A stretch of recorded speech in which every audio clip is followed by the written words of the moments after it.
Hello everyone, welcome to SSC compiler. मैं रोहित आप सभी का स्वागत करता हूं अपने यूट्यूब चैनल एसएससी कंपाइलर में। तो चलिए आज का सेशन स्टार्ट करते हैं। जैसा कि मैंने कल के वीडियो में बताया था आपको कि आज से मैं आपको क्वेश्चन कराने वाला हूं, अल्फाबेट एंड डिक्शनरी वर्ड का क्वेश्चन। तो चलिए सेशन को स्टार्ट करते हैं। यहाँ पे आपको फर्स्ट क्वेश्चन आपके बोर्ड पे लिखा हुआ है, अंग्रेजी वर्णमाला में बाएं से 23वां लेटर कौन होगा। तो ऐसा क्वेश्चन हम लोगों ने कर चुका है। तो चलिए एक बार और कर लेते हैं यहाँ पे। तो यहाँ पे हम लोग को करना क्या है, बस इसमें सिंपली इजॉटी जो ट्रिक मैंने बताया था आपको अपने फर्स्ट वीडियो में रीजनिंग के, तो उसी को हम लोग यूज करने वाले हैं। ये ट्रिक कब आपको जरूरत पड़ेगी, जब आपको याद नहीं होगा कि इसका पोजीशन जैसे 23 नंबर पे मतलब कौन सा लेटर आता है। अगर आपको नहीं याद है तब आपको ये ट्रिक काम देने वाली है, हेल्प करने वाली है। तो आप सबको पता है कि ई का 5 होता है, जे का 10 होता है, ओ का 15, टी का 20 और वाई का 25। तो ये होता है। तो आपको 23 ये आपको देखना है कि किसके पास है। तो यहाँ पे आप देख सकते हैं कि इस यहाँ पे आपको दो मिल जाते हैं, एक तो टी मिल जाता है और ये दूसरा वाई मिल जाता है। इसके पास में हमारा 23 आता है। तो हम लोग ज़्यादा पास वाई है, या फिर आप चाहे तो आप 20 भी ले सकते हैं, यानी टी भी ले सकते हैं। तो टी से आप क्या करेंगे, 3 आगे जाएंगे तो आपको आ जाएगा 23। तो टी के बाद क्या आता है, यू भी डब्ल्यू। तो डब्ल्यू हमारा आंसर हो जाएगा। यहाँ पे डब्ल्यू हमारा आंसर हो जाएगा। इसी में हम लोग जानते हैं, यदि इसको बाएं ना बोल के दाएं बोलते, आपसे क्वेश्चन में ये बोले कि अंग्रेजी वर्णमाला में दाएं से, तब आप क्या करेंगे, दाएं से 23 यानी 23वां लेटर कौन होगा। तो तब आप क्या करेंगे, तब यहाँ पे तो आंसर आपका डब्ल्यू नहीं होगा। इसे क्लियर कर लेते हैं। तो आपको यहाँ से दाएं से बोल रहे हैं, यानी कहने का अर्थ ये हुआ कि आपको इधर जेड होता है और इधर ए होता है अल्फाबेटिकल ऑर्डर में। तो आपको इधर से काउंटिंग करना पड़ेगा। इधर से आपको 23 लेटर जो होगा 23वां लेटर उसको बताना होगा। तो इसके लिए मैंने आपको बताया था कि सीधा क्रम बताया था मैंने आपको। सीधा क्रम नहीं लिखते हैं, ज़्यादा लंबा होगा। सीधा इक्वल टू 27 माइनस उल्टा, 27 माइनस उल्टा क्रम। तो ये थोड़ा हिंदी में हो जा रहा है, तो इसीलिए मैं इसे सीधा को मैं इसे लेफ्ट लिखता हूँ, और जो उल्टा होता है उसे 27 माइनस राइट, राइट के लिए आर लिखते हैं। और ये क्यों लिखते हैं कि आपको पता है इसका सिंपली वही ट्रिक है, ए से जेड तक ये हमारा बीच में मिडिल आता है, इधर 13 आता है और इधर 13 आता है। मैंने ये सब बता चुका है आपको। तो यहाँ पे जो इधर होता है ए की तरफ उसे लेफ्ट बोलते हैं, और लेफ्ट को एल से, और जो जेड की तरफ होता है उसे राइट बोलते हैं, और राइट को आर से डिनोट करते हैं। तो यदि राइट से काउंटिंग करेंगे तो यहाँ पे आपका 26 आने वाला है, और लेफ्ट से यहाँ पे 21, तो ये जोड़ के आपको 27 ही मिलने वाला है। इसीलिए मैंने इसे लिख दिया है। तो ये समझने वाली बात थी, मैं इसे क्लियर कर लेता हूँ। तो हम लोग इसी का यूज करने वाले हैं। हम लोग लिखेंगे यहाँ पे, हम लोग को राइट से पूछ रहा है, दाया मीन्स राइट, हम लोग को राइट से पूछ रहा है, तो राइट वाला निकालना है। तो क्या लिखेंगे यहाँ पे, R equal to 27 minus left L. तो एल का वैल्यू कितना दिया आपको, तो एल का वैल्यू आपको दिया है 23। तो आर इक्वल टू क्या करेंगे, 27 माइनस 23, ऐसा कर देंगे हम लोग। तो क्या आ जाएगा आपका, सिंपली यहाँ पे आपको सब्सट्रैक्ट कर लेना है, यहाँ पे आपको 4 आ जाएगा। तो आपको अब क्या करना है, अब आपको ए की तरफ से देखना है कि 4th नंबर पे कौन सा लेटर आता है। तो आप बोलेंगे डी आता है, तो यहाँ पे डी आपका आंसर हो जाएगा। तो ऐसे हम लोग को क्वेश्चन करना था। अब चलते हैं नेक्स्ट क्वेश्चन की तरफ, इसे मैं क्लियर कर लेता हूँ। चलिए तो हम लोग नेक्स्ट क्वेश्चन देखते हैं। अंग्रेजी वर्णमाला में दाएं से 8वें अक्षर के बाएं का 12वां अक्षर कौन होगा। तो यहाँ पे आपको मैंने कल ऐसा क्वेश्चन आपको करा चुका है मैंने। तो यहाँ पे चलिए करके देखते हैं। बाएं से यानी राइट से 8वें अक्षर के बाएं यानी लेफ्ट का 12वां अक्षर कौन सा होगा। यहाँ पे आपको 4 ऑप्शन मिल जाते हैं। तो यहाँ पे हम लोग पहले इसको सॉल्व करते हैं। बोल रहा है क्वेश्चन में फ्रॉम राइट यानी दाएं से कितना है आपका, तो 8वां लेटर टू कहाँ तक, बाएं का 12वां। तो यहाँ पे लिखेंगे लेफ्ट से कितना, तो 12वां का लेटर पूछ रहा है हमारा। तो मैंने आपको बताया था कि यदि आपको राइट यानी बाएं से अगर यदि दाएं से अगर बाएं जाया जाए तो दोनों ऐड हो जाते हैं। मैंने आपको पिछले वीडियो में बता रखा है, मैं इसका लिंक डिस्क्रिप्शन में भी डाल दूंगा पिछले वीडियो का, और आई बटन में भी डाल दूंगा, वहां से आप जाके देख सकते हैं वीडियोज को। तो चलिए यहाँ पे जानते हैं, यहाँ पे जब राइट से लेफ्ट होगा तो यानी हम दोनों को ऐड कर देंगे। तो दोनों को ऐड करेंगे 8 + 12, तो ये हमारा कितना आएगा 20। और इसमें एक बात जो है ध्यान रखने वाली बात है, यदि हम लोग राइट यानी दाएं से जो शुरू कर रहे हैं तो ये जो 20 होगा ना, जो हमारा ऐड करने के बाद आएगा, वो राइट से आएगा। यानी हम लोग को राइट से 20 निकालना है। राइट से जो दाएं से जो 20 लेटर आएगा उसको हम लोग को, वो हमारा आंसर होगा। और यदि हमारे यहाँ पे लेफ्ट रहता और यहाँ पे राइट रहता, या फिर यहाँ पे लेफ्ट रहता तो हम लोग को जो भी यहाँ पे जोड़ या घटा के जो भी लाते वो लेफ्ट से होता। यदि पहले लेफ्ट रहता तो, यदि पहले राइट है तो यहाँ पे जो हम लोग जोड़े या घटाएं राइट से ही हमको निकालना है। ये राइट रहना चाहिए आपको, ये आपको ध्यान में रखना है कि आपको राइट से ही 20 लेटर को फाइंड करना है। इट मीन्स जेड और ए लिखा है तो आपको इधर से 20 नंबर लेटर जो होगा वो आपका आंसर होगा। तो आपको जेड की तरफ से 20 नंबर लेटर काउंट करना है कि 20 पोजीशन पे कौन सा लेटर आता है। तो इसको सिंपली बनाने के लिए मैंने आपको इससे पहले ही क्वेश्चन में आपको बताया था, left plus right equal to कितना होगा 27। ये भी आपको आराम से अच्छे से याद रखना है। आप ऐसे समझ के याद रख लीजिए कि सीधा प्लस उल्टा इक्वल टू 27, ऐसा होता है ना, मैंने फर्स्ट वीडियो में बताया था। तो चलिए हम लोग इसी का यूज करते हैं। तो राइट से दिया है, ये वाला दिया, हम लोग को लेफ्ट से निकाल लेना है। लेफ्ट से मीन्स अल्फाबेटिकल पोजीशन से निकाल लेना है हम लोग का। तो यहाँ पे लिखेंगे left equal to 27 minus right का कितना दिया है 20 दिया है, तो आपका इधर कितना आ जाएगा, सब्ट्रैक्ट करने के बाद 7 आ जाएगा। इट मीन्स आपको लेफ्ट से एक ही साइड से 7वें नंबर जो होगा वही आपका आंसर होगा इसमें। तो लेफ्ट से 7वां नंबर पर कौन आता है, ई आता है 5वें पे, और एफ जी। आपका आंसर क्या होगा, यहाँ पे जी होगा। देखिए ऑप्शन में आपको यहाँ पे जी 3 नंबर ऑप्शन पे दे रखा है, आपका यही आंसर हो जाएगा। एक क्वेश्चन और देख लेते हैं, इसी पे देख लेते हैं कि आपको कोई कंफ्यूजन ना रहे। मैं इसे क्लियर ही कर लेता हूँ। तो ऑप्शन क्वेश्चन बदलेगा तो ये तो नहीं होगा, और यहाँ से हम लोग इसे दाएं को बाएं करेंगे और बाएं को दाएं करेंगे। तो यहाँ पे हम लोग बाएं करेंगे और यहाँ पे हम लोग दाएं करेंगे। तो चलिए फ्रॉम सॉल्व करते हैं। यहाँ पे बाएं बोल रहे हैं तो हम लोग लेफ्ट लिखेंगे। लेफ्ट से कितना 8वें 2, दाएं बोल रहा है दाएं का आर लिखेंगे, और दाएं से कितना आपका 12वां, तो 12 लिखेंगे। आपको फिर इसमें वही है, अगर लेफ्ट से राइट जाना है तो इसमें भी ऐड होगा। यदि लेफ्ट से लेफ्ट की तरफ पूछता तो उसमें सब्ट्रैक्ट होता, अगर राइट से राइट की तरफ पूछता तो उसमें भी सब्ट्रैक्ट होता। लेकिन यदि आपको लेफ्ट राइट पूछे, राइट लेफ्ट पूछे, तो उसमें आपको जोड़ना है, हटाना नहीं है। यहाँ पे हम लोग जोड़ेंगे दोनों को, 8 + 12, तो यहाँ पे 20 ही आएगा। लेकिन ये 20 कहाँ से आएगा, ये 20 आपका ये लेफ्ट से आपको 20 अब निकालना है। अब आपको राइट से 20 नहीं निकालना है, क्योंकि फर्स्ट वाला जो पोजीशन पे जो होता है हमारा क्वेश्चन में, फर्स्ट वाला पोजीशन पे होता है, उधर से ही हम लोग को निकालना होता है।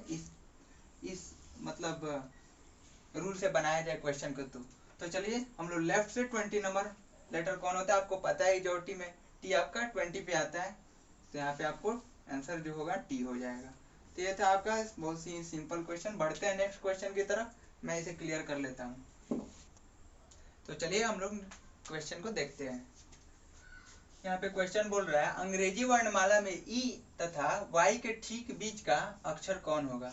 तो मैंने कल के वीडियो में आपको बताया था कि ठीक बीच का जो अक्षर होता है उसका मैंने फॉर्मूला लिखाया था। मैं एक बार फिर से लिख देता हूँ आपको कि लेफ्ट से जो पूछ रहा है, लेफ्ट से फर्स्ट वाला लेटर, लेफ्ट से ई का पोजीशन प्लस लेफ्ट से ही सेकंड वाला लेटर यानी वाई का पोजीशन बाई 2 कर देंगे, तो जो भी हमारा आएगा पोजीशन वही लेटर ये दोनों के बीच में आएगा। तो आपको लेफ्ट से ई का पोजीशन, लेफ्ट से ई का पोजीशन मीन्स क्या, अल्फाबेटिकल ऑर्डर में ई का पोजीशन आपको बताना है। तो आपको पता है ई का पोजीशन क्या है, 5 होता है, क्योंकि मेजॉरिटी में ई सबसे पहले आता है और उसका 5 होता है। और प्लस वाई का पोजीशन आपको याद होना चाहिए, क्योंकि वाई भी मेजॉरिटी में आता है, वाई का 25 होता है और डिवाइडेड बाई 2। तो ये दोनों को ऐड करेंगे तो क्या होगा, 30 होगा। 30/2 यानी हमारा कितना आएगा, 15 यानी 15। तो आपको पता है 15 नंबर पे कौन सा ऑप्शन होता है, कौन सा लेटर होता है, तो वो होता है ओ होता है आपका, ओ लेटर होता है आपका। तो ये हमारा आंसर हो जाता है। तो अगर इसमें आपको अगर ये पूछता है, मैं इसे क्लियर करता हूँ अभी। यदि क्वेश्चन को थोड़ा सा चेंज कर दे, यदि आपको ये पूछे कि अंग्रेजी वर्णमाला में ई तथा वाई के बीच कितने, ठीक बीच, इसको मिटाते हैं, के बीच कितने अक्षर हैं, के बीच कितने अक्षर हैं, आपको अगर ऐसे पूछता है तो आप क्या करेंगे। तो मैंने इसका भी फॉर्मूला बताया हुआ था। फॉर्मूला क्या था, आपको फॉर्मूला था उसका बिगर माइनस स्मॉलर -1। ये था आपको नंबर ऑफ पोजीशंस निकालने के लिए था, कि बीच में कितने लेटर होंगे ई और वाई के बीच में। तो आपको सिंपली क्या करना है, ई का इसमें सबसे बड़ा पोजीशन कितना है, किसका है, ई का 5 होता है और इसका 25 होता है। तो बड़ा 25 होता है तो पहले 25 लिखेंगे, माइनस स्मॉल कितना है, ये स्मॉलर है 5 और -1। तो आपको इसमें क्या करना है, 25 में से 6 घटा देना है यहाँ पे, तो आपको आपका कितना आ जाएगा 19। तो आपको 19 लेटर्स यानी 19 लेटर आपका इसके बीच में दोनों के बीच में आएगा। तो ये हमारा आंसर हो जाता है। तो इसी के साथ बढ़ते हैं नेक्स्ट क्वेश्चन की तरफ। मैं इस क्वेश्चन को क्लियर कर लूँ। तो चलिए हम लोग नेक्स्ट क्वेश्चन की तरफ बढ़ते हैं। तो नेक्स्ट क्वेश्चन जो है हमारा बोल रहा है, यदि अंग्रेजी वर्णमाला को उल्टे क्रम में लिखा जाए तो दाएं से 19वें अक्षर के दाएं का 8वां अक्षर कौन सा होगा। तो यहाँ पे आपको बोल रहा है कि यदि अंग्रेजी वर्णमाला को उल्टे क्रम में लिखने का क्या अर्थ हुआ, कि जेड से अगर हम लोग ए की तरफ लिख दे यानी रिवर्स ऑर्डर में लिख दे, तो आपको ये बताना है कि जो दाएं से होगा यानी राइट से 19वें अक्षर यानी लेटर के दाएं का 8वां लेटर कौन सा होगा। तो सिंपली आपको यहाँ पे क्या करना है, आपको हम लोग वही तरीका यूज करने वाले हैं बनाने के लिए, फ्रॉम राइट, दाएं से है तो फ्रॉम राइट कौन सा लेटर 19वां 2, फिर आपको दाया बोल रहा है तो फिर राइट होगा आपको यहाँ पे, और उसके बाद 8वां लेटर तो यहाँ पे 8 होगा। अब मैंने आपको बताया था कि यदि राइट और राइट यानी दो अगर समान होंगे तो वहां पे क्या होगा, आपका घटा होगा, जोड़ नहीं होगा।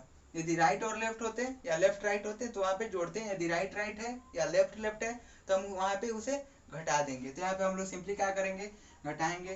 तो 19 में से 8 घटेगा तो कितना आएगा, 11 आएगा। और ए 11 कहाँ से आएगा आपको, तो मैंने आपको इसे पहले क्वेश्चन में बताया है कि आपको आर यदि शुरू में आपको राइट है या फिर लेफ्ट है, तो जो हमारा अंतिम में जो सब्सट्रैक्शन आने वाला है या एडिशन जोड़ के या घटा के जो भी आने वाला है वो हम लोग उसे राइट से लेंगे। यदि राइट है तो राइट से लेंगे, और यहाँ पे यदि लेफ्ट से शुरू हुआ था तो हम लोग यहाँ पे लेफ्ट लिखते। तो सिंपली हमारा एक क्लियर हो चुका है।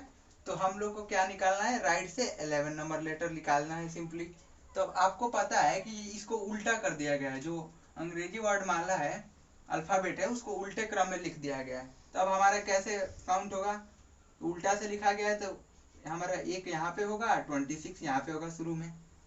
तो आपको क्या करना है, इधर से राइट से 11 नंबर आपको सिंपली काउंट करना है। तो ये तो आपका सिंपली होगा, यहाँ से 11 नंबर कहीं यहाँ पे आएगा, आपको उसे काउंट करके निकाल लेना है। तो आप क्या करेंगे, तो आपको पता है कि ई 5 पे आता है और जे 10 पे आता है, जे के पास में है 11, तो उसके बाद के, यहाँ पे आपको आंसर होगा वो के होगा। आंसर हम लोग का इतना आसानी से इसलिए निकल गया क्योंकि इसने रिवर्स कर दिया था, इसने उल्टा कर दिया था वर्णमाला को। तो हम लोग इजी वे से यहाँ पे 11 आया, तो हम लोग को घटाना नहीं पड़ा 27 में से, हम लोग को सिंपली आंसर मिल गया। यदि ये रिवर्स नहीं किया रहता तो हम लोग को राइट से निकालने के लिए लेफ्ट से निकालना पड़ता है 27 माइनस राइट करके। तो ऐसे करते हैं तब हम लोग का आता। तो हम लोग का यहाँ पे आंसर क्या हो जाएगा कि हो जाएगा कि सेकंड नंबर ऑप्शन में है। तो ऐसे आपको इस क्वेश्चन को सॉल्व कर सकते थे। तो मैं इसे क्लियर कर लेता हूँ, अब बढ़ते हैं नेक्स्ट क्वेश्चन की तरफ। तो चलिए नेक्स्ट क्वेश्चन पे आते हैं। यदि एबिलिटी के सभी अक्षरों को आरोही क्रम में क्या है यहाँ पे आरोही क्रम में ascending order, order ascending order में आरोही क्रम असेंडिंग ऑर्डर। अब मैंने आपको बताया था आरोही क्रम, इसको अल्फाबेटिकल ऑर्डर भी बोलते हैं। अल्फाबेटिकल ऑर्डर भी इसे बोलते हैं, यानी सिंपली अल्फाबेटिकल ऑर्डर मीन्स क्या, ए से जेड तक के क्रम में अगर आपको लिखा होता है तो उसे अल्फाबेटिकल ऑर्डर बोलते हैं सिंपली। तो फिर से पढ़ता हूं मैं एक बार। यदि एबिलिटी के सभी अक्षरों को आरोही क्रम में सजाया जाए तो कितने अक्षरों के स्थान में परिवर्तन नहीं होगा। तो यहाँ पे क्या बोल रहा है कि यदि एबिलिटी जो यहाँ पे लिखा है इसे अगर आप अल्फाबेटिकल ऑर्डर या फिर असेंडिंग ऑर्डर या फिर आरोही क्रम में अगर सजा देते हैं तो कितने ऐसे लेटर्स हैं जिनका स्थान नहीं परिवर्तित होगा। स्थान नहीं परिवर्तित होगा मीन्स क्या होगा, मैं आपको यहाँ पे लिख के पहले दिखा देता हूँ। यहाँ पे पहले आप एबिलिटी जो ओरिजिनल वर्ड है उसे लिखेंगे, एबिलिटी, और इसे अब हम लोग अल्फाबेटिकल ऑर्डर में इसे अरेंज करेंगे। तो सबसे पहले अल्फाबेटिकल ऑर्डर में अरेंज करने से पहले क्या करेंगे, इसका जो पोजीशन होता है उसे लिख देते हैं जिससे हम लोग को आसानी होगा। तो यहाँ पे इसका पोजीशन 1 होता है, इसका 2 होता है, आई का 9 होता है, एल का 12 होता है, टी का फिर आई है तो आई का 9 है, और जो टी है इसका 20 और वाई है उसका 25। सबका मैंने पोजीशन लिख दिया है यहाँ पे। आपको पोजीशन लिखने के बाद आप आराम से इसे अल्फाबेटिकल ऑर्डर में सजा दीजिए। तो सबसे पहले तो ए ही आता है आपका अल्फाबेटिकल में, उसके बाद बी आता है, उसके बाद हम लोग देखेंगे इसके बाद सबसे छोटा कौन है, इससे छोटा 2 के बाद यहाँ पे हम लोग का 9 मिल रहा है तो 9 ही लिखेंगे। 9 के बाद इससे छोटा इससे थोड़ा सा बड़ा, फिर 9, तो फिर आई लिखेंगे हम लोग, और उसके बाद 12 आ रहा है तो एल लिखना है हम लोग को। उसके बाद 20 के लिए टी और 25 के लिए वाई लिख देंगे। तो यहाँ पे अब हम लोग को ये बताना है कि हम लोग ने जो इसे अल्फाबेटिकल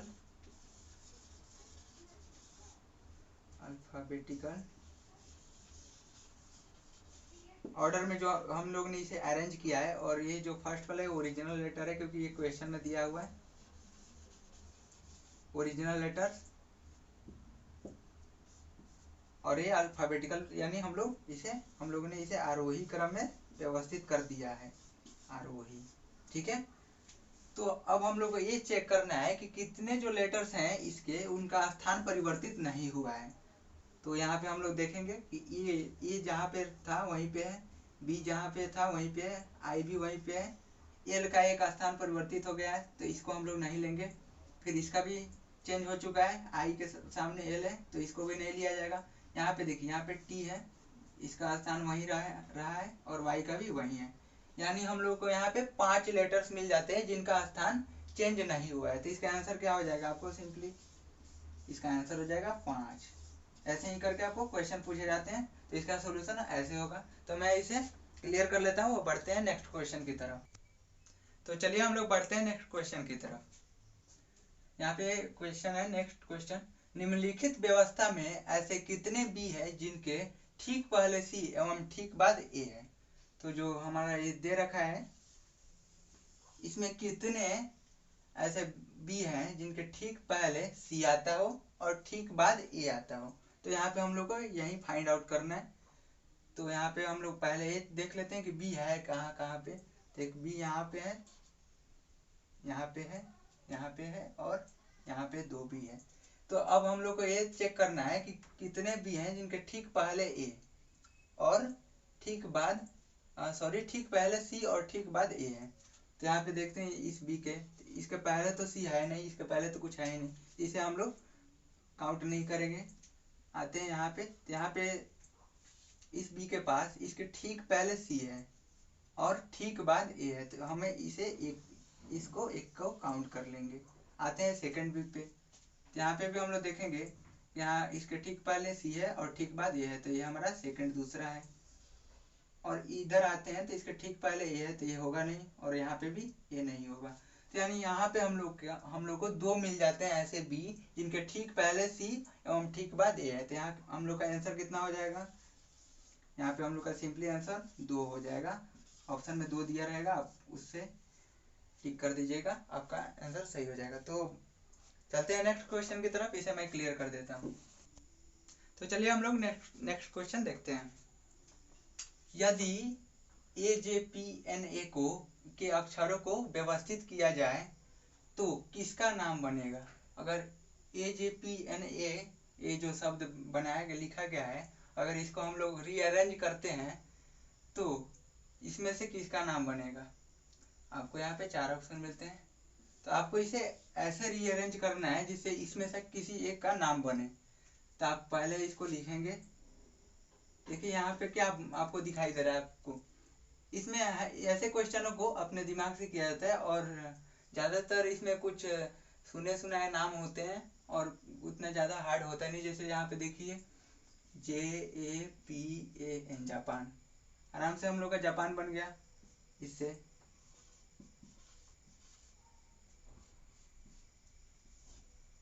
तो जापान बन गया हम लोग का आराम से। तो चूंकि ऐसे ही इसे देखने से ही लग रहा था कि यहाँ पे जापान बन सकता है, तो मैंने इसे जापान बना दिया। और जापान क्या होता है, आपका कंट्री होता है, तो कंट्री पे हम लोग को सिलेक्ट कर देना है, तो यही हमारा आंसर हो जाएगा। और ऐसे क्वेश्चन को बेसिकली ऐसे ही किया जाता है, आपको सिंपली ऐसा नाम देगा जिससे आपको पढ़ के ऐसा लगेगा कि हाँ इसे ऐसे ऐसे बनाया जा सकता है। आपको सिंपली वैसे बना देना है, जैसे इसे पढ़ के ऐसा लग रहा था कि हाँ जापान। अगर आपको ऐसे समझ में नहीं आ रहा है कि हाँ ये जापान होगा कि क्या होगा, तो आपको सिंपली लेटर्स को रख के आपको देख लेना है। जैसे पहले जे रखिएगा, उसके बाद ए रखिएगा, उसके बाद PNA, आप ऐसे ही करके देख लीजिएगा तो देखिएगा कि ये तो कुछ बना ही नहीं, तो फिर आप रीअरेंज कर दीजिएगा JAP, अब इसको पहले बदल लीजिएगा AN, ऐसे करके आप कर सकते हैं इसको। ठीक है, तो चलिए नेक्स्ट क्वेश्चन की तरफ बढ़ते हैं, इसे मैं क्लियर कर लेता हूँ। तो चलिए हम लोग नेक्स्ट क्वेश्चन की तरफ बढ़ते हैं। यहाँ पे मैंने आपके लिए 2 क्वेश्चन लिख रखा है, तो फर्स्ट क्वेश्चन पहले हम लोग सॉल्व करेंगे। तो यहाँ पे आपको एलिफेंट लिखा हुआ दिख रहा होगा, तो आप बोलेंगे कि यहाँ पे तो क्वेश्चन है नहीं, तो मैं आपको क्वेश्चन बता देता हूँ। यहाँ पे कि आपको पूछ रहा है इसमें कि एलिफेंट से इसमें कौन सा लेटर है जो नहीं बनाया जा सकता। एलिफेंट जो वर्ड दिया है इससे इसमें से कौन सा इसमें से कौन सा वर्ड नहीं बनाया जा सकता। तो आपको ये पूछ रहा है इस क्वेश्चन में। एक बार मैं फिर से बोल दे रहा हूँ कि जो एलिफेंट वर्ड लिखा है इससे जो गिवन हम लोग का 4 ऑप्शन दे रखा है, इसमें से कौन सा वर्ड नहीं बनाया जा सकता। तो यहाँ पे सिंपली हम लोग ट्राई करके देख लेंगे कि कौन सा वर्ड इससे एलिफेंट वर्ड से नहीं बन सकता। तो ये देखेंगे कि यहाँ पे ANT लिखा है, तो हम इसमें से लेटर खोजना है हम लोग को कि ANT मिल रहा है कि नहीं। तो यहाँ पे देख सकते हैं ANT यहाँ पे हम लोग को मिल रहा है, यानी ANT एलिफेंट से बनाया जा सकता है। ये वाला पहला ऑप्शन, ये पहला वर्ड जो है हम लोग का एलिफेंट वर्ड से बनाया जा सकता है, तो ये हमारा आंसर नहीं होगा क्योंकि पूछ रहा है आपसे कि कौन सा नहीं बनाया जा सकता है। तो दूसरा चेक कर लेंगे, हेल्प लिखा है HELP, तो यहाँ पे मिला लेंगे कि हेल्प HELP यहाँ पे है कि नहीं। यहाँ पे देखिए HELP हेल्प भी मिल गया हम लोग को, तो यहाँ पे हम लोग का हेल्प भी नहीं होगा। अब हम लोग D चेक कर लेते हैं, HENT लिखा है यहाँ पे, तो हम लोग इसमें फिर हम लोग वही चेक कर रहे हैं कि HENT यहाँ पे है कि नहीं। तो यहाँ पे देखिए HENT है यहाँ पे, तो हम लोग का ये भी आंसर नहीं होगा। और आखिरी में हम लोग का बचा ऑप्शन नंबर C, इसे चेक कर लेते हैं। BEE यहाँ पे लिखा है, तो यहाँ पे हम लोग चेक करेंगे तो EE तो मिल गया, लेकिन B यहाँ पे है नहीं, इस वर्ड में B है ही नहीं, तो हमारा आंसर यहाँ से सी नंबर जो ऑप्शन है वो इस लेटर से, इस वर्ड से नहीं बनाया जा सकता। तो हमारा आंसर कौन सा होगा? ऑप्शन नंबर सी हमारा आंसर होगा, जो कि है B।E। तो बढ़ते हैं नेक्स्ट क्वेश्चन पे, जो कि हमारा आज का लास्ट क्वेश्चन होने वाला है। तो इसमें आपको, इसके लिए भी मैं आपको बता दे रहा हूँ कि ये कैसे आपको बनाए, मतलब इस क्वेश्चन को आप कैसे सॉल्व कर सकते हैं। तो यहाँ पे इस क्वेश्चन में आपको क्वेश्चन बोल रहा है कि डायरेक्शन जो वर्ड है, इससे नीचे का जो फोर ऑप्शन आपको दिया गया है, उसमें से किस वर्ड को आप बना सकते हैं इससे, डायरेक्शन वर्ड से। तो वहीं इसमें आपको ढूंढना है। तो यहाँ पे हम लोग चेक कर लेंगे कि कौन सा ऑप्शन जो है वो बनाया जा सकता है हमारा डायरेक्शन वर्ड से। तो चलिए चेक करना शुरू करते हैं। यहाँ पे देखिए, यहाँ पे डियर लिखा हुआ है, तो DER होता है डियर का। तो DE, यहाँ पे ए है नहीं, तो इसे हम लोग नहीं बना सकते हैं डायरेक्शन से। यहाँ पे एक्शन चेक करते हैं, तो यहाँ पे ACTION लिखा है, यहाँ पे ए है ही नहीं, तो ये भी हम नहीं बना सकते डायरेक्शन वर्ड से। अब हम लोग सी नंबर चेक करते हैं, NOT लिखा है, तो NOT यहाँ पे है पूरा लेटर, तो हम लोग इसे बना सकते हैं। सी नंबर ऑप्शन को हम लोग इसे बना सकते हैं, डायरेक्शन वर्ड से नोट हम लोग बना सकते हैं। तो यह हमारा ऑप्शन सही आंसर होगा। लेकिन एक बार हम लोग चेक कर लेते हैं कि अगला जो वर्ड है, सॉरी यहाँ पे मुझे D लिखना चाहिए था और यहाँ पे C लिखना चाहिए था। तो अब ये सही हो चुका है। तो यहाँ पे जो बोन है BONE, उसे हम लोग चेक कर लेंगे कि बना सकती है कि नहीं डायरेक्शन वर्ड से। तो यहाँ पे सबसे पहले ही B दिख रहा है, जो कि इसमें दे नहीं रखा है, तो ये हमारा आंसर नहीं होगा। तो हमारा फाइनली जो आंसर होगा वो नोट होगा। तो फाइनली गाइस, मैंने इसे सब सॉल्व करा चुका है। जो हमारा रीजनिंग का फर्स्ट चैप्टर है, उसको मैंने उसका क्वेश्चन सॉल्व करा रखा है। अब आपको जो नेक्स्ट मैं रीजनिंग का चैप्टर पढ़ाने वाला हूँ, वो है आपका कोडिंग एंड डिकोडिंग। तो आज की वीडियो में बस इतना ही। यदि वीडियो अच्छी लगी हो तो लाइक, शेयर एंड सब्सक्राइब करना ना भूलें। यदि वीडियो का नोटिफिकेशन सबसे पहले पाना चाहते हो तो बेल आइकन को प्रेस करना ना भूलें। तो इसी के साथ मिलते हैं नेक्स्ट वीडियो में। तब तक के लिए bye bye and take care.